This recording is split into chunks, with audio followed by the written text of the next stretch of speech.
Met in high school and were high school sweethearts. This is Russell and Shirley Dermond. They met in high school and were high school sweethearts that lasted forever. They lasted war, college, all of that, and they got married and had a family. The family was pretty much perfect, and they raised their kids into adulthood. Once they were adults, they decided they wanted to leave something behind for their kids, so they started a business where they owned several franchise fast food restaurants. After working that for several years, they decided it was time to officially retire forever. They picked out a plot of land on Oconee Lake in Georgia and decided it was time to build their dream house. It was in a gated community that you needed verbal permission to even get into, but it did have lake access. The house was built and it was perfect, and the neighborhood was amazing. On any given day, you could find Russell walking the trails or Shirley doing her daily crossword puzzle.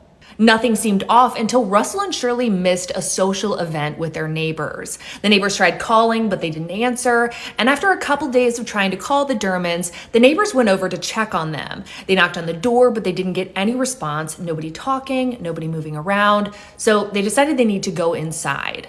It wasn't too hard because the door wasn't locked, which wasn't like them at all. When they went inside, everything seemed perfect because Shirley kept an immaculate house. It wasn't until they made it to the garage that they found Russell dead with his head removed. An effort had been made to keep the blood from going outside of the garage.